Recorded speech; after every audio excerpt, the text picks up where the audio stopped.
मैं कल सुबह बालकनी पर खड़ी थी। फॉग इतनी थिक थी कि मेरे सामने वाली बिल्डिंग पे नहीं दिख रही थी। लगा जैसे कोई साइलेंटली मेरे आसपास चल रहा है बिना साउंड के। और इसी मोमेंट में मुझे कार्ल सैंडबर्ग की पोएम फॉग याद आ गई। पोएट भी इसी साइलेंस को फील करके फॉग को एक कैट के रूप में इमेजिन करता है।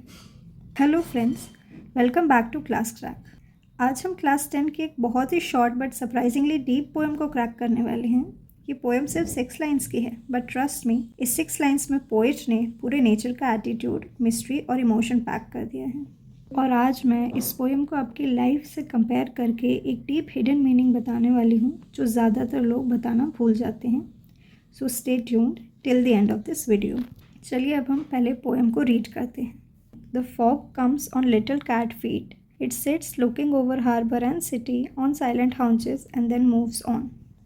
इसमें अगर हम पहले लाइन देखें, the fog comes on little cat feet, यहाँ पे पोएट ने फॉग को पर्सोनिफाई किया है और उसे कंपेयर किया एक कैट के साथ। That is a metaphor. यहाँ पर बताया कि फॉग भी एक कैट की तरह बिल्कुल बिना बताए आता है। जैसे कैट अपने छोटे छोटे पैर के साथ बिना आवाज़ किए किसी भी जगह चली जाती है, वैसे फॉग भी बिना बताए with no sound no warning किसी भी जगह आ जाता है। It sits looking over harbour and city. यहाँ हार्बर का मतलब है कोस्ट पर एक ऐसी जगह जहाँ पर शिप्स को बांध के रखा जाता है। फॉग आता है और वो पूरे हार्बर और सिटी को अपने अंदर एनगल्फ कर लेता है, जैसे कि पूरे शहर के ऊपर किसी ने एक सफ़ेद चादर ढक दी हो। फॉग भी बहुत ऊंचाई पर रहता है और उसे कंपेयर किया गया एक बिल्ली जो भी किसी ऊंची जगह पर जाकर बैठ के on silent haunches and there move on. इसमें बताया बिल्ली अपने नीज को बेंड करके बैठती है और किसी ऊंचाई की जगह पे बैठकर पूरे शहर को देखती है। फॉग भी बिल्कुल बिल्ली की तरह किसी ऊंचाई पर बैठकर सब देख रही है, पूरा सिटी, पूरा हार्बर। और फिर जब कैट का मन भर जाता है तो वो वहाँ से उठ के चुपचाप चली जाती है। वैसे ही फॉग भी थोड़ी देर के लिए आता है, पूरे शहर पर बैठकर वहाँ से चुपचाप निकल जाता है। यहाँ पर पोएट कार्ल सैंडबर्ग नेचर को एक कैरेक्टर के जैसे ट्रीट करते हैं। Fog is equal to cat, which is because जो बिल्ली है वो भी साइलेंटली चलती है, फॉग भी साइलेंटली आती है। जो बिल्ली है वो भी अचानक से हम देखते हैं कहीं भी आती है और गायब हो जाती है। फॉग भी साइलेंटली आता है और अचानक से गायब हो जाता है। जो बिल्ली है वो भी कुछ समय तक शांति से किसी जगह पर बैठकर पूरा नज़ारा देखती है। फॉग भी कुछ समय के लिए शांति से हमारे पूरे शहर को एक चादर की तरह ढक देता है। और जो बिल्ली है वो भी बैठने के बाद चुपचाप गायब हो जाती है। फॉग भी वैसे ही बिना किसी वार्निंग के चला जाता है।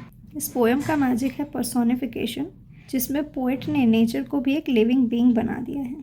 ये तो था बच्चों इसका लिटरल मीनिंग पोएम का, बट अब मैं आपको एक ऐसा मीनिंग बताने वाली हूँ अपने लाइफ से कनेक्ट करके जो शायद आपको किसी ने नहीं बताया हो। इस पोएम का रियल लाइफ से कनेक्शन ये है कि यहाँ फॉग को रिप्रेजेंट किया गया है as the difficulties in our life. ये पोएम हमें नेचर की अनप्रिडिक्टेबिलिटी दिखाती है। लाइफ में कुछ डिफ़िकल्टीज़ आती हैं जो बिल्कुल फॉग की तरह होती हैं, बिना वार्निंग के आ जाती हैं, कुछ टाइम रुकती हैं, फिर अपने आप चली जाती हैं। लेकिन इससे हमें ये सीखना है कि जैसे फॉग भी आता है, थोड़ी देर रुकता है, लोगों को उससे डिफ़िकल्टी भी होती है, लेकिन वो कुछ समय बाद इवेंचुअली चला जाता है। वैसे ही हमारे लाइफ में भी अगर कोई भी डिफ़िकल्टी आए तो हमें बिल्कुल भी स्ट्रेस नहीं लेना है, हमें उसका सामना करना है। इवेंचुअली वो प्रॉब्लम्स भी हमारी लाइफ से निकल जाएंगी जैसे फॉग चला जाता है, एंड हमारी लाइफ भी स्ट्रेस फ्री हो जाएगी, बिल्कुल एक फॉग फ्री एनवायरनमेंट की तरह।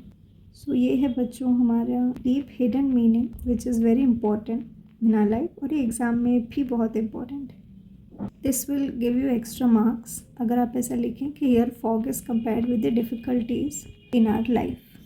आई होप आपको इस पोएम का पूरा एक्सप्लेनेशन अच्छे से समझ में आ गया है। चलिए हम बात करते हैं क्वेश्चन आंसर्स के बारे में। First question, what does Sandburg think the fog is like? So Sandburg के हिसाब से fog is like a cat. So according to Sandburg the fog is like a cat. Second question, how does the fog come? इसका answer ये बनेगा कि fog बिल्कुल शांति से आता है, एक बिल्ली की तरह, कोई उसके आने का वक्त बता नहीं सकता। So the answer will be the fog comes silently. It comes like a cat Nobody can judge at what time it will come. Third question, what does it in the third line refer to? So जो third line में it बोला गया है, which is it sits looking over harbor in city. It का मतलब है fog, जिसने पूरे city को ढक लिया है, and it seems as if it is looking over the city like a cat. The fourth question is, does the poet actually say that fog is like a cat? Find 3 things that tell us that the fog is like a cat. देखो यहाँ पर poet ने actually में fog को cat नहीं कहा है, he has just given a comparison between a fog and a cat. लेकिन ऐसी 3 बातें हैं जिससे हम फॉग और कैट को कंपेयर कर सकते हैं. The first thing is, fog भी स्लोली विदाउट एनी वार्निंग आता है, एंड बिल्ली भी बिना कोई आवाज़ के साइलेंटली आती है. फॉग भी पूरे शहर के ऊपर साइलेंटली आकर बैठ जाता है, जैसे बिल्ली भी एक ऊंची जगह पर जाकर बैठ जाती है और पूरे शहर को देखती है.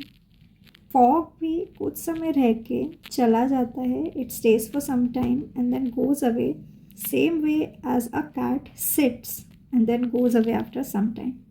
So these were all the important question answers for exam. Now we'll talk about the literary devices. First is the metaphor. Fog comes on little cat feet. Fog is compared to a cat without using like or as. Second is personification. It sits looking over harbor and city. तो हमने यहाँ पर fog को human qualities दे दी हैं. It means giving human qualities to non-living thing. Third is imagery. Poet ने यहाँ पर visual picture बनाया है, एक हार्बर और सिटी और कैट की बात करके. एन्जाम्पमेंट का मतलब है यहाँ पर जितनी लाइन्स हैं दे कंटिन्यू विदाउट पंक्चुएशन. आप यहाँ पोएम में देखेंगे. It sits looking over harbour and city on silent houses and then moves on. यहाँ कोई पंक्चुएशन मार्क नहीं यूज़ हुआ है. And fifth, this poem is a free verse. This is very important to remember. This poem does not follow a rhyme scheme. This is a free verse poem. So this was all about the literary devices in this poem. So students, next time आप जब fog देखो ना, imagine a cat silently sitting on your city, watching you with mysterious eyes. So friends, अगर आपको ये video अच्छा लगा हो तो वीडियो को लाइक करना मत भूलना. कमेंट्स में fog cracked लिख कर बताना. और अगर आप नए हो तो welcome to the class rack family. Subscribe करो ताकि इंग्लिश का कोई चैप्टर आपसे मिस ना हो. Thank you for watching this video.